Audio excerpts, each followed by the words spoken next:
The world was a blur of angry green and churning gray. Salt water burned my lungs as I fought against the waves. My boat was gone, shattered into 1,000 pieces by the unforgiving rocks. I finally dragged my battered body onto a stretch of white sand, coughing and sputtering. The jungle loomed before me, a dense dark wall of green. I was alone. The silence was deafening, broken only by the crash of waves and the frantic beating of my own heart. I had to get my bearings, find shelter, find water. Survival is a mental game, and I couldn't afford to lose this one. Scanning the horizon, I saw nothing but the endless blue of the ocean. No ships, no land, just me and this island. My mind raced, trying to piece together what had happened. The explosion, the fire, the desperate leap into the churning sea. They wanted me gone, but they had failed. Now, I was a ghost, a problem they still needed to solve. This island was my sanctuary and my prison, all at once. The sun was beginning to set, painting the sky in hues of orange and purple. A cold night was coming, and I was completely exposed. My first priority was water. Dehydration can kill you faster than hunger. I stumbled into the dense tree line, my legs aching with every step. The air was thick and humid, filled with the buzzing of insects and the calls of unseen birds. I needed to find a stream, some sign of fresh water away from the salty coast. I followed the lay of the land, pushing deeper into the island's interior. Every shadow seemed to move, every sound felt like a threat. My training kicked in, pushing the fear down. Focus, observe, adapt, survive. That was the mantra. My search paid off. I found a small clear stream trickling down a mossy rock face. I cupped my hands and drank the cool, life-giving water. It was the sweetest thing I had ever tasted. Nearby, a small overhang in the rocks offered some protection. It wasn't much, but it would have to do for my first night. I gathered large leaves and branches, creating a makeshift bed to keep me off the damp ground. As darkness fell completely, the jungle came alive with a symphony of strange noises. Sleep would not come easy. The morning light brought no comfort. Instead, it brought a sound that chilled me to the bone. A rhythmic thumping, growing louder and louder. Whoop, whoop, whoop. A helicopter. My heart hammered against my ribs. For a fleeting moment, a spark of hope ignited. Rescue! But then I saw it. It was a dark, unmarked chopper, flying low and fast along the coastline. It wasn't a rescue team. It was them. They were hunting me. My airdrop onto this island hadn't been an accident. It had been a deliberate and failed execution. They were here to finish the job. I scrambled back into the dense undergrowth, my body screaming in protest. I held my breath as the helicopter passed directly overhead. The downwash from its rotors blasted the treetops, sending leaves and twigs raining down around me. I could almost feel their eyes scanning the jungle, searching for any sign of life, any sign of me. They were systematic, combing the island in a grid pattern.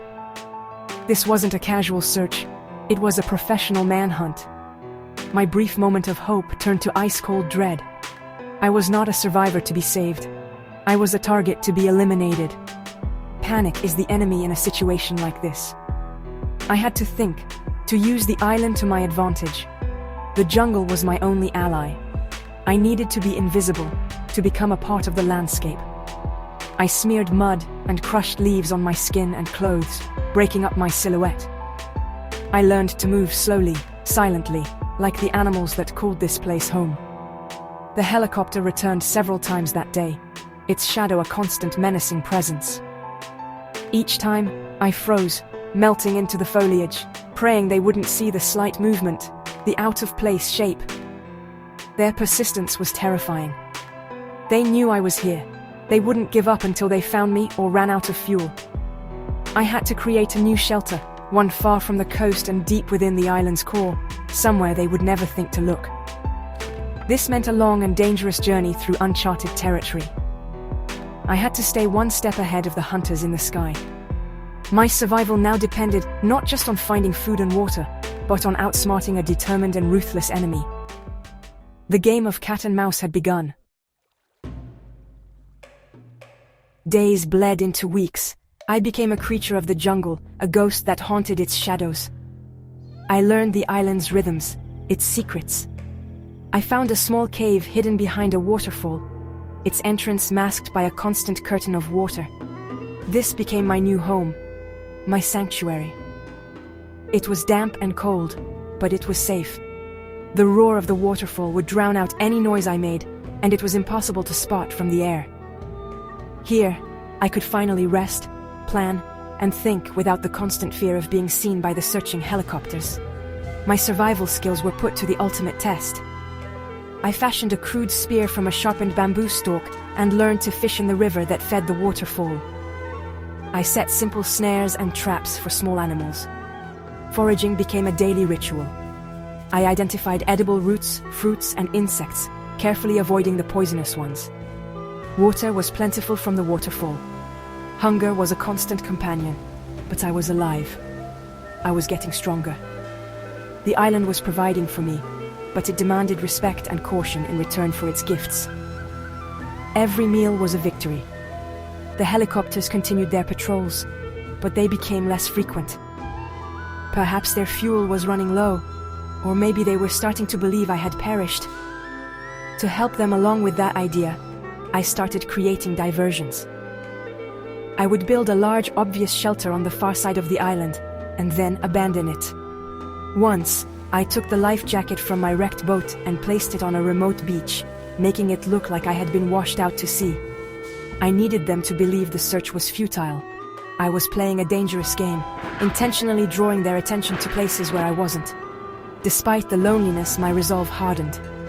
Fear was still there, a cold knot in my stomach, but it was now mixed with a fierce determination. I would not let them win. I spent my nights in the cave, using charcoal from my small, smokeless fires to draw maps of the island on flat stones. I marked the helicopters' flight paths, the locations of fresh water, and potential escape routes. I was no longer just surviving, I was planning. My mind was my sharpest weapon, and I was honing it for the final move. My escape would not be a matter of luck, it would be a matter of precision.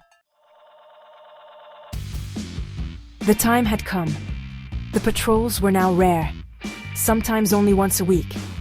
They were losing hope, and that was my opportunity. My plan was risky, a desperate gamble, but it was the only way off this island. I had spent weeks gathering materials. I had woven a small, raft-like platform from bamboo and vines, reinforcing it with every bit of material I could salvage. It wasn't built for a long voyage, just for a short, stealthy journey. My target was a small, uninhabited rocky outcrop about 2 miles off the southern coast, a place the helicopters never bothered to check. My intelligence, gathered from a waterproof radio I managed to salvage and repair, told me a commercial shipping lane passed just beyond that outcrop. If I could get there, I could signal a passing cargo ship. I packed a small bag with a pouch of fresh water, some smoked fish, and my most crucial tool, a piece of polished metal from the wreckage to use as a signal mirror. The plan was to leave at dusk, using the tide to help carry me away from the island under the cover of darkness. The thought of the open ocean was terrifying, but the thought of staying was worse. As the sun began to dip below the horizon, I pushed my makeshift raft into the gentle surf. My heart pounded with a mix of fear and exhilaration. This was it. I paddled with a flat piece of driftwood, my muscles straining against the current. The island, my home and prison for so long, slowly receded behind me, eventually becoming just a dark silhouette against the twilight sky. I was exposed, vulnerable, a tiny speck in the vast, dark ocean. Every splash sounded like a gunshot. Every shadow in the water looked like a shark. As dawn broke, I saw it. The rocky outcrop was just ahead. I was exhausted, but pushed on, my arms burning with the effort. And then, on the horizon, I saw the faint outline of a massive cargo ship. Hope surged through me. I pulled out my signal mirror, catching the first rays of the morning sun. I flashed it towards the ship, again and again, in a desperate, rhythmic pattern. SOS. My arm ached, but I didn't stop. For a moment that stretched into an eternity, the ship continued on its course. Then, I heard it. A long, deep blast from its horn. They had seen me. They were changing course. Freedom was just a few hundred meters away.